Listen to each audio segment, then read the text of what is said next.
C'est pour ça que je dis, quand on dit zone d'éducation prioritaire, c'est un attrape-nigo. Ouais, c'est un mensonge. Ouais. C'est pour ça que je parle de déconstruire les mensonges qui existent. Ce n'est pas une zone d'éducation prioritaire. Pourquoi? Déjà, je vais vous donner un principe simple. Les enseignants, éducation nationale, d'accord? On met plus d'argent. Il y a le salaire. Allez regarder dans les ZEP, c'est quoi? C'est les jeunes enseignants. Ils sont moins bien payés que les autres. Donc prioritaire en quoi? Déjà, le coût du salaire, il est plus important dans les autres zones que dans celui-là. Il est prioritaire en quoi? C'est pas prioritaire. Donc, à un moment donné, ça, j'appelle ça, moi, de la manipulation, pour dire, regardons, on fait quelque chose, on fait la photo. Donc, ces zones d'éducation prioritaire, ou on l'appelait comme on veut, maintenant c'est REP, tout ce que vous voulez. Sauf que, en 30 ans, vous avez vu une amélioration ou c'est pire aujourd'hui? Donc, c'est pire. Donc, prioritaire de quoi? Prioritaire pour détruire, prioritaire pour casser. Donc, moi, déjà, ce que je souhaite, première chose, c'est l'engagement. C'est qu'on double les salaires des enseignants. Première chose. Quel que soit l'endroit où ils travaillent. Si notre jeunesse est la priorité de notre pays, c'est l'éducation. On doit doubler le salaire de tous ceux qui sont dans les métiers d'éducation. Parce qu'on vit dans une société où l'argent nivelle les choses. Si on va avoir les meilleurs pour être enseignant, il faut qu'on propose des salaires conséquents. Compétitifs. Exactement, oui.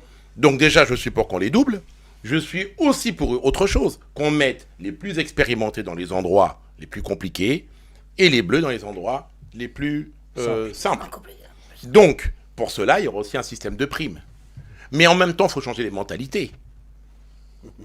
Il faut changer les mentalités. Par rapport aux bailleurs sociaux aussi, la mixité, parce que c'est les bailleurs sociaux aussi qui mettent les gens tous ensemble. On nous parque dans les quartiers, mais on n'a pas la possibilité d'habiter quelque part d'eau, tout ça. En fait, c'est une histoire aussi de bailleurs sociaux. C'est pour ça que je parle de discours national. Si il faut déjà, on doit avoir une conversation tous ensemble pour faire un autre diagnostic que celui qui a été fait fin des années 70 pour créer cette politique publique. Pour moi, je veux plus de politique de la ville.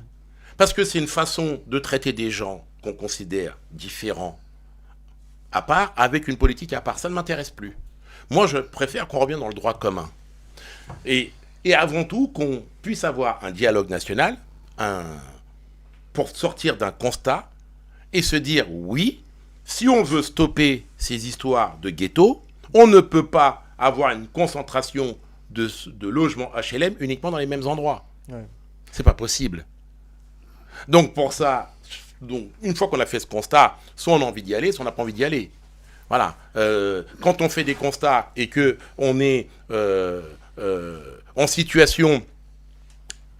De toute façon, il n'y a pas de chemin. Soit on fait ce constat, on dit, bon, on y va. Alors si on n'y va pas, on sait très bien que c'est pas la peine qu'on fasse ce constat. On continue comme ça, qu'on va se fracturer, on va se fracasser, on va faire des oppositions. D'après ce que je comprends, le calepin des politiciens, alors, c'est de fabriquer des ghettos pour ensuite dire qu'on va changer ces ghettos. En fait, c'est garder leur confort. Je ne sais pas si c'est fabriquer des ghettos. À partir du moment où on ne regarde pas cette population, ce n'est pas leur problème, ils s'en fichent. De toute façon, on a fabriqué des coupables idéaux. Exactement. Ce n'est pas eux qui sont accusés. Les descendants. Quand on parle de ça, est-ce qu'on parle des gens qui pilotent cette politique publique?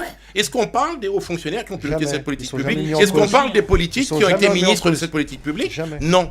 Qu'est-ce que vous entendez quand on critique ces territoires? Il y a de la drogue, les drogués, les islamistes, les immigrés.